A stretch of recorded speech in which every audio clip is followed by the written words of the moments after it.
Now, with oil prices up significantly over the past year, there, of course, has been a push towards corn-based ethanol as an alternative source of energy. Now, corn, the price has rocketed over the past year. We're talking about $4 a bushel last summer to nearly $8 a bushel today. And just how viable is corn-based ethanol as an alternative fuel? Well, my next guest has some answers. Bill Jones is the chairman and the founder of Pacific Ethanol. Pacific Ethanol is one of the leading West Coast producers and marketers of ethanol. Bill Jones, good to have you with us on Bloomberg.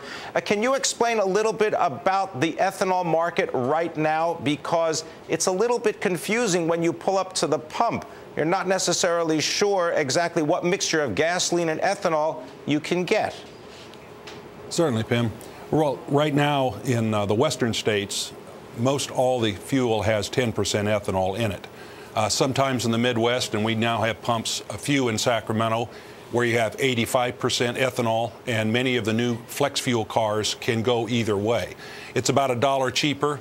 It's a little less energy from the standpoint of mileage, but the price is dramatically cheaper right now than gasoline. So corn-based ethanol is a foundation and a bridge to cellulosic ethanol, which we're working on and many others are working on. But like you know, with commodity prices, all the commodity prices have gone through the roof with the price of the dollar. And really, ethanol is about energy security for this country and diversity in our fuels.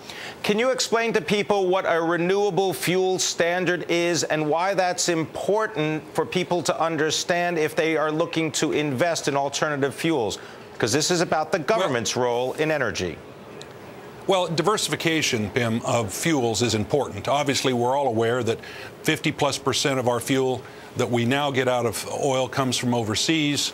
This money goes overseas. Renewable fuels and standards set by the federal government gives us benchmarks to hit to encourage other types of fuels to come into the distribution system. The benefit of ethanol, of course, is that you can put it in the current distribution system, and that's one of the limitations of so many of the other alternatives, natural gas and others, because they can't use the current infrastructure. So renewable fuel standard is simply that. Sets the bar that we must hit as producers and as a country to diversify our fuel base. Now, Bill, how far along are we in introducing the infrastructure needed to offer ethanol nationwide? Because recently there is a government program offering money to filling stations who would retrofit their pumps, retrofit their stations in order to make ethanol more available.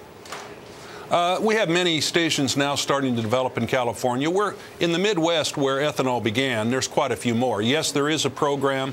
A lot of the few cars that are being produced, particularly the pickups, are flex fuel. So, you know, General Motors, Ford are moving in that direction. So you bring the distribution together from the standpoint of delivering the product in an E85, 85% ethanol, 15% gas, with the cars that can accept it, and an awful lot of them are out there today. So we're moving in that direction, and Pacific Ethanol produces the lowest carbon ethanol in the country. We are in 4 western states marketing and 3 producing in the West, and this low carbon is because, you know, people talk about how much corn goes to ethanol. Well, 30 to 40% is what people say, but that's not the case, because we put back a co-product to the dairy market and to the beef market of a very high-quality co-product feed, because we do not dry our feed. It's wet. We can haul it right to the cattle. So really, it's a third less of the corn that is talked about being used by ethanol that is really actually used for the production of the ethanol. The other third goes to the cattle,